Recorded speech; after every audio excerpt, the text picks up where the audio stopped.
Yeah, I try to be a little bit shorter. Okay, so everyone, hi. My name is Iurii, as I said before, and coming to the question you see on the screen, I have like a short thing to declare. KEMI is cool. Yeah. Yeah, KEMI is cool. And basically, there are reasons why it's cool. And it's cool because, like, a main reason it brings, as Daniel already said, reload configuration on the fly. It delivers feature-rich language, proper language finally, right? And it allows us to use language ecosystem actually within your configuration. But if someone of you using KEMI in your projects, and if your KEMI looks like that, if your configuration looks like that, you basically don't use KEMI here. You don't have any advantage of KEMI. What you do here, you basically transfer your native configuration to language, some particular language, whatever here is Lua. You can use Python or you can use whatever you want. And instead of having all these features of KEMI, you basically have a lot of problems. And what kind of problems here you have? Let's look at into the next example. The first problem comes from this really tiny thing. Like you can see this, let's typo, yeah, lost road, some lost road, something like that. And with native configuration, we can just start. We just can run Kamailio manage C, so checker, and what checker does gives us full information about where we are wrong before we go into production, serve the client, serve the traffic, and getting error, which is on the left side. Because on the left side, you will see this problem only once you run the configuration. So basically, you lose tooling. The second scenario, even more interesting. The second scenario comes from point when you done everything right, but for some of your scenarios, you forgot to cover some edge cases, like when, for example, header doesn't come, right? So here we see header comes, and the next example, we don't have any header. And what happens here, we use predecessor pvget function, which by default returns null value. And then we apply null value to concatenation, and interpreter Lua will fail down in a production. And this you will notice only once you serve traffic. This is not the problem of KEMI. This is the problem of, actually KEMI covers all that. So we have plenty of functions which return you empty string, whatever else you want, empty string, as far as I remember, what else there? Null, as far as I remember, in a brackets as a word to have the same experience like you have with the native configuration. But the thing is that to know that, you probably have to catch that in your production. And the problem here is that native configuration, and once you migrate from the native configuration to KEMI, will never have this problem because of it's already covered. So again, you lose tooling and you may lose customers as well. So we can say about it, so the only thing you can do is actually do proper testing, but you don't have tooling anymore. And even more, KEMI actually brings more than future-rich language. KEMI brings external dependency, which you barely can avoid if you want to use Kamailio and everything that's integrated in the Kamailio. So basically modules, functions, using pseudo-variables, using whatever you want. From the Kamailio comes from the KSR object. And what is KSR object? It's exactly that object which exports everything to your code. And if you use some external dependency, you have to, and you want to test, you have to test or mock this external dependency. Otherwise, you won't be able to call this external dependency from whatever else until you run the Kamailio. And mocks actually are costly thing, I would say, because of I've done mocking KEMI for Lua, and actually there is like a project place in a GitHub for 5 years for now. But the problem is that you have to mock keystar object, set the variables, models behavior, and you have to cover it in more or less exactly the same way they behave in a natural habitat, right? And this brings yet another problem that, see, look here. Trust to your code requires mocks, right? But mocks, is the code have to be trusted, right? So your mock have to be working exactly the way original function works, otherwise it's useless.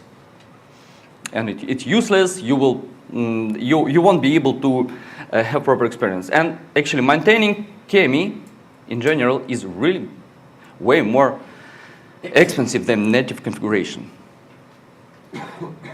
However, KEMI brings a lot of positive things, like extending functionality. And the most interesting thing that you can use KEMI extend your native configuration. So Daniel was talking about it quite a lot, I believe, like through last sessions, because probably he also does this project where he needs to integrate functionality to parse some JSON objects or whatever. And yeah, here is a simple configuration, simple extension, which does, I shorted it, SIP to ISAP reasoning conversion through the KEMI, and that's one becomes way easier than doing this in a native configuration. And you can also easily test that. And you may see that we can call it from the Lua run. And the thing is, like, when you do Lua run, you aren't calling external script from Lua, which lays somewhere. And it's not like in a free switch in an asterisk when you call external script, like Lua scripting, it's every time on each thread wakes up new virtual machine. So basically, KEMI done in a way smarter way, just because of the nature of the Kamailio, because of the forking nature. And when Kamailio starts, it just executes virtual machine and it runs constantly. And this gives you even more benefits, to be honest, because you can do persistent connections via the KEMI. And persistent connections means that you don't need to reconnect each time, spend your time on connecting. You can reuse particular connector descriptor to constantly connect to particular service. And here is an example where you can, for example, send to some external service update via the WebSocket if your HTML variable just expired. In really easy way, like that's like 5 strings, not 5, 10. But still, and you can see that this works perfectly. It's reusing connector, and you don't need a lot to do with that. The next is an example. It's a little bit big, larger than screen, but I'll try to. Yeah. So what it does, this is actually quite useful one because of here I use DNS to get IP address of the media server. And this have been used in a Kubernetes infrastructure. So you basically use here custom dispatcher to get IPs of the machines you can then use to deliver the traffic. And this one you can see can be tested quite easily because of here I use abstraction of the main functionality from the KEMI and calling Lua just in the wrappers, which you can trust. You don't need even do mocks. And this is pretty good way to make your life easier, because if you can just run usual unit tests against your code and do not have this huge headache with KEMI and mocking around it. Yeah. And even more, here, you actually can extend your functionality of existing modules by using KEMI. So this example extends Kafka connector. So Victor yesterday was saying quite a lot regarding the doing DMQ and distribute messages across the connections. So not all modules support consumers, and for example, Kafka doesn't. And here, how you can easily and cheaply deliver consumer to your code, to your configuration without dealing with updating modules, sending it to the mainstream, waiting reviews, and just deliver everything quite fast and quite nicely to your configuration. Even though you still don't need to have full configuration written in KEMI.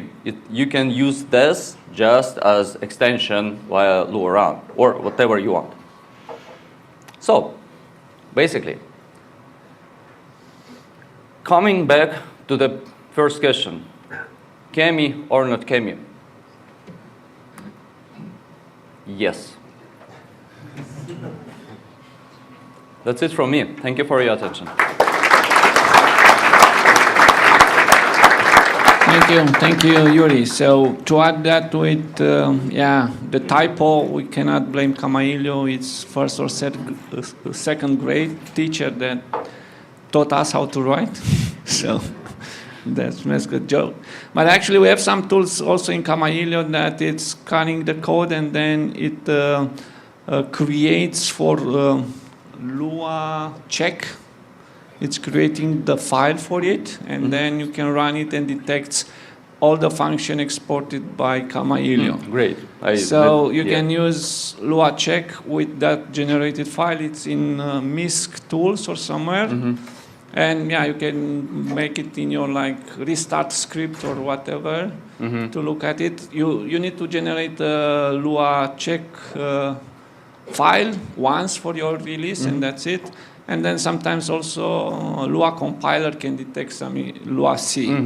But yeah, then with the parameters and the meaning of the parameters, we have extra checks with some function, not all functions. Yeah. But yeah, always it's a trade-off between flexibility, more feature and so on, and domain-specific language that you can tune it, but then you have the overhead of keep adding that people want new string-related function or new extensions like connect to Kafka and that, as you said, can be done easily on this one. But yeah, there is a trade-off. One quick question, and it's also on Python from Tori. So, well, yeah. Okay. So who wanted? Yep. I just wanted to hi. My name's Elvis. So I just wanted to comment the same thing. So if you just lint your code, it will actually discover both of those two issues. Great. And one more thing maybe to mention, because I actually expected this from you to actually mention here. If you are using Lua, you can actually deploy Lua in bytecode, right? Yes. So it's not readable by someone, right? Yeah, that's true. And it's like basic obfuscation. It's not real obfuscation, but on the first level, it can just, remove potential users. I don't know who is on that system to actually see what's happening there. For sure. But, advice, lint your code locally or on CI better. And sure. That's from my side. Okay, so yeah, the question is yes, answer is yes, as you said. Then the break is just to start and just to give a beer jerk quickly. Yeah. Thank you, Iurii, first. Thank you.